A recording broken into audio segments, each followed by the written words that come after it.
Alright, so I have a PS4 controller here that we're going to take apart today.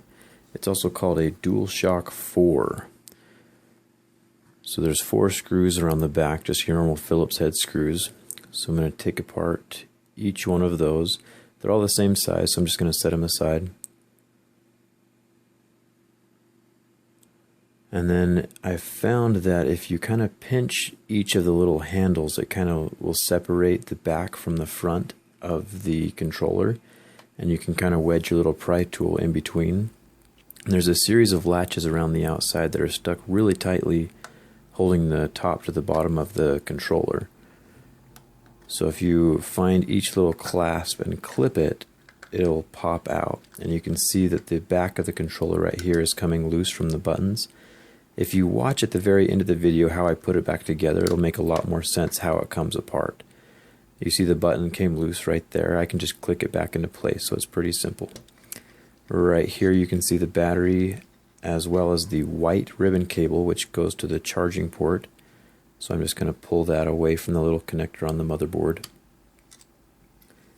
And now I'm going to show you how to replace the charging port. If you don't need this step and you just want to go to the battery replacement, you can skip ahead to about 2 minutes and 30 seconds. 2 screws right here that you're going to undo. They're just your normal Phillips head.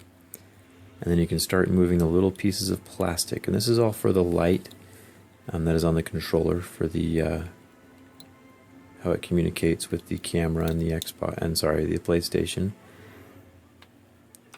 Get all little plastic out of the way, and then there's 2 little Phillips head screwdrivers down, screw heads down at the bottom that I'm going to undo.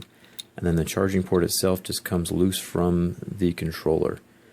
Usually these parts aren't very expensive at all, so if yours breaks, if you need the part, and I haven't listed it in the video description below yet, just shoot me a comment and I'll find one for you.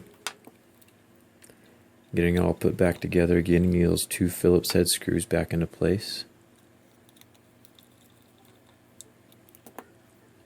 Tightening them in, and then the glass has its own little pins that it kind of sits on top of, so everything goes back in its own little groove. The controller was made pretty sturdily. And then you have the top 2 Phillips head screws as well. So here's the battery. The interesting thing about the battery is 3.65 volts and 1000 milliamp hours. It's a lithium ion. I think that this battery feels really light, and that you can get another battery that would be about the same size that, you know, doubles the milliamp hours in it. So I think it's switchable. Anyway, so here's the 2 vibrators and the handles of the controllers. One is bigger than the other. I thought that was interesting as well, to kind of give you kind of dual vibrations. And then to take out the main board inside the controller, you have the 1 screw that holds it into place.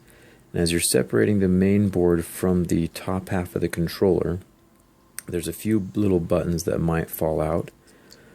There's not very many. It's mostly just a share button at the top along with the other button. You can see that mine came loose. All you got to do is just grab your little button and pop it back into place. It's not too big of a deal.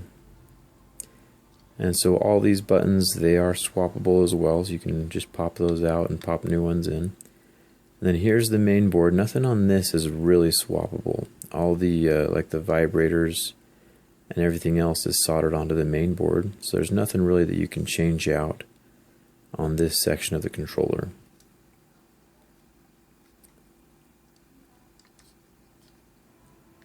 And then this is a little touchpad up at the top, and it comes loose, and you can see the little white ribbon cable that goes into the main board.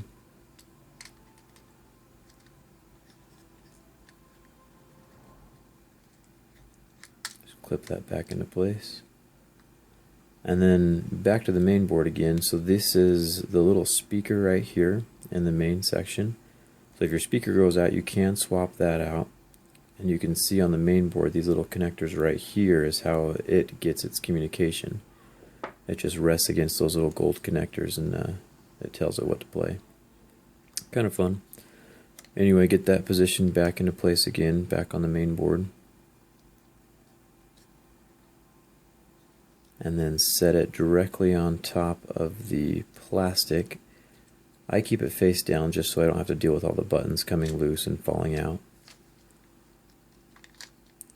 And and then make sure everything finds its correct groove. Get that little ribbon cable back into place that you took out before. Just press it in. There's a little latch that you have to clip down.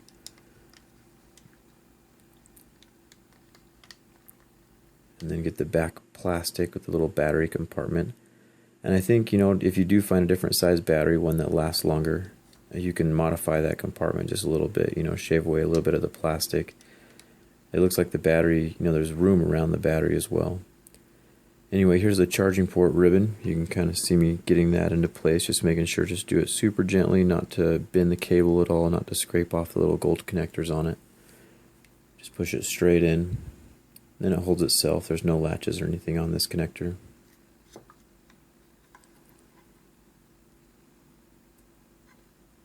And then this little guy fell out. This is for the reset button on the controller. It's just like a little rubber thing that just goes in it. So if that popped out, just kind of slip it down in the groove in the plastic where it goes. Took me a second to figure out where that one came from. Anyway, so you see this is how the back goes on. It just latches on between the left and the right, the triggers. And then once the back is clasped on, the rest of it just kind of falls into place. And you can kind of see it just kind of snapping in. And you can hear all the little latches clicking shut as you close it. Anyway, if you have any questions, make sure to leave them in the comments below. Don't forget to like if this video helped you. Don't forget to subscribe. I put up videos fairly often. You can see my full PlayStation 4 teardown as well, and a few of my other videos. Anyway, thanks for watching. Don't forget to subscribe. Hope to see you around.